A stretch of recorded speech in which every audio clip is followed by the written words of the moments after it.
Bonjour Monsieur Bickel, Bonjour. vous allez bien? Très bien, merci.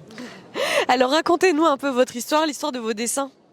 Alors l'histoire de mes dessins, c'est très ancien parce que j'ai toujours aimé dessiner. Et entre autres, je fais aussi du dessin d'art. Et c'est surtout à partir des années 70 où j'étais engagé avec plein d'associations antinucléaires, écologiques, tout ça. Et j'ai commencé à illustrer pour des revues associatives. Puis voilà, donc je faisais plein de dessins. Puis bon, là, et puis un jour, j'ai fait aussi un cours de conseiller hygiéniste diététicien. Et j'ai fait une thèse de fin de cours qui était Le secret de la nutrition.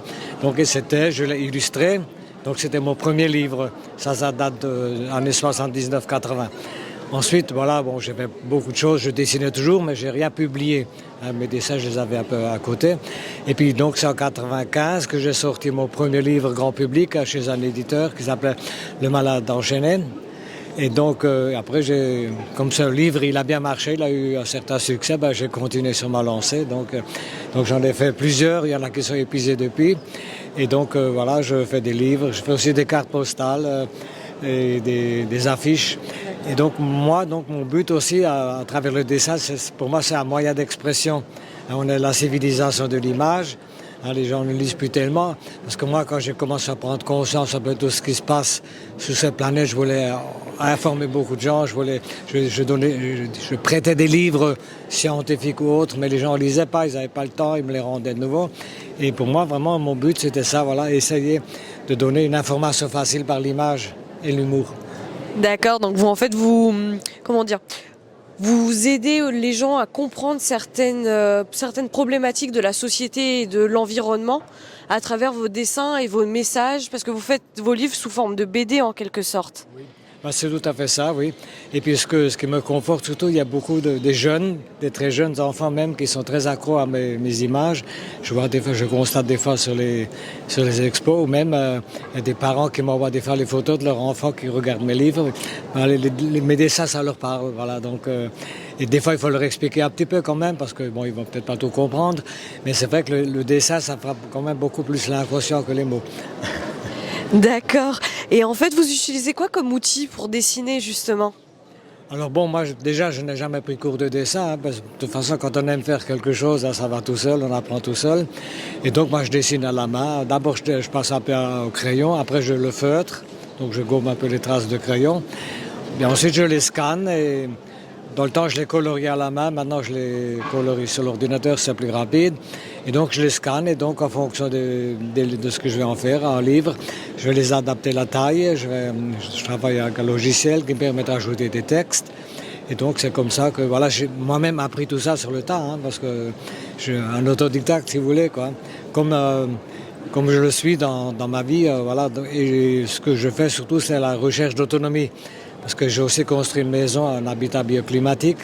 Je ne suis pas 100% autonome en énergie, mais j'essaie d'être un maximum. Donc j'ai un grand jardin, un verger, j'ai des serres. Donc là aussi, j'essaie d'être en autonomie en alimentation. Je ne dis pas 100% parce que bon, on achète toujours des choses qu'on ne peut pas produire soi-même. Mais j'essaie quand même d'être autonome au maximum. Par contre, où je suis vraiment autonome, c'est en santé. Parce que là, j'ai 76 ans, je n'ai pas de médecin, ça fait un demi-siècle que je ne consomme pas de médicaments. Et donc là, c'est une réussite pour moi, quoi. Effectivement, c'est impressionnant. Merci. Oui. Et quelles sont vos inspirations en fait pour vos dessins? Donc dans le temps, je lisais beaucoup. J'avais beaucoup de revues alternatives, souvent aussi des livres qu'on ne trouvait pas dans les librairies. Parce que quand j'ai démarré, c'était il y a un demi-siècle, il y a beaucoup de choses Internet n'existait pas. Et il y a beaucoup de livres dans les librairies ne parlaient pas de certains sujets qui m'intéressaient, parce que je suis passionné par plein de choses, la santé, l'écologie, l'histoire aussi. Et donc voilà, je trouve un peu des livres aussi dans les circuits parallèles. Donc c'est vrai que je lisais énormément dans les années 70, 80. Mais maintenant aussi dans ce que je fais, il y a aussi mon vécu. Et je fais appel aussi à ce que j'appelle ma bibliothèque intérieure, c'est-à-dire à mon intuition, mon ressenti par rapport à l'actualité. Parce que vraiment, quand on est bien branché, on arrive aussi à détecter un peu les mensonges que diffusent les médias officiels. Oui, effectivement, il faut pouvoir analyser tout ce qu'il raconte. Quel est votre livre le plus récent, en fait, parmi toute cette sélection? Donc alors, je viens de sortir un livre qui s'appelle L'actu tout cru. Hein, le sous-titre, c'est De l'ancien au nouveau monde.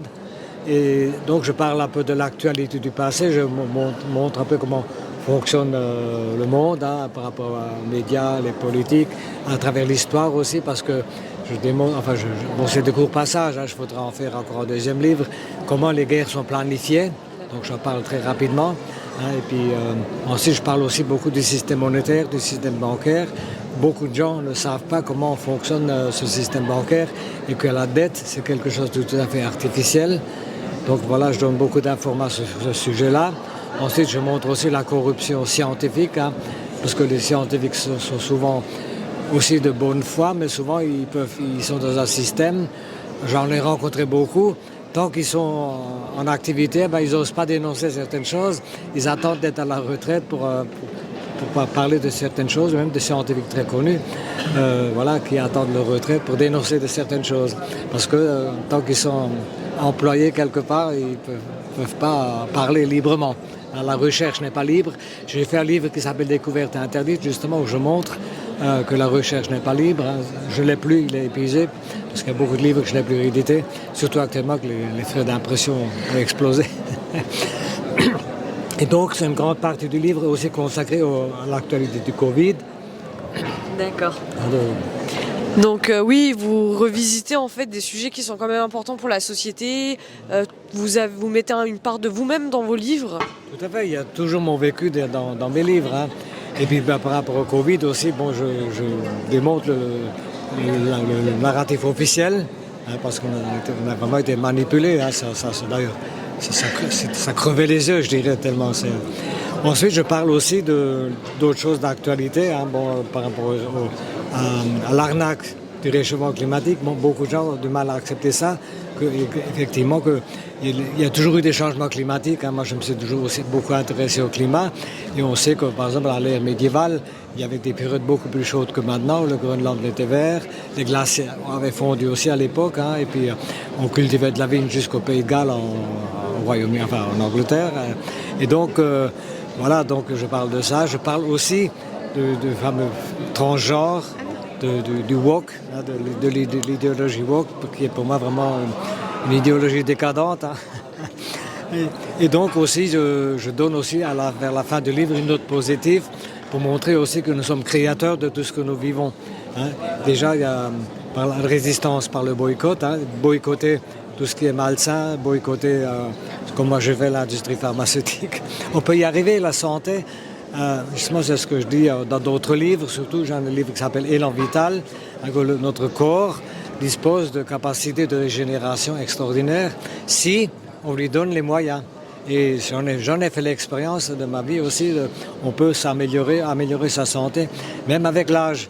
Parce que beaucoup de gens disent avec l'âge, oui, effectivement, le corps tombe en ruine, enfin, ça, de façon imagée. Mais effectivement, non, moi je démontre qu'on peut même améliorer sa santé, même à un certain âge. Voilà. Donc je parle de tout ça. Et puis aussi, nous sommes créateurs par notre état d'être, par notre façon de penser. Hein, parce que si nous sommes en lien avec notre subconscient, c'est aussi des expériences que j'ai vécues. Hein. Si on est dans la gratitude, si on a vraiment la foi en certaines choses, ben, elles se manifestent. Moi, j'ai eu des expériences incroyables. Et donc, moi, je crois à ce qu'on appelle la loi d'attraction. Mais ce que beaucoup de gens oublient, la base de la loi d'attraction, c'est avant tout la gratitude.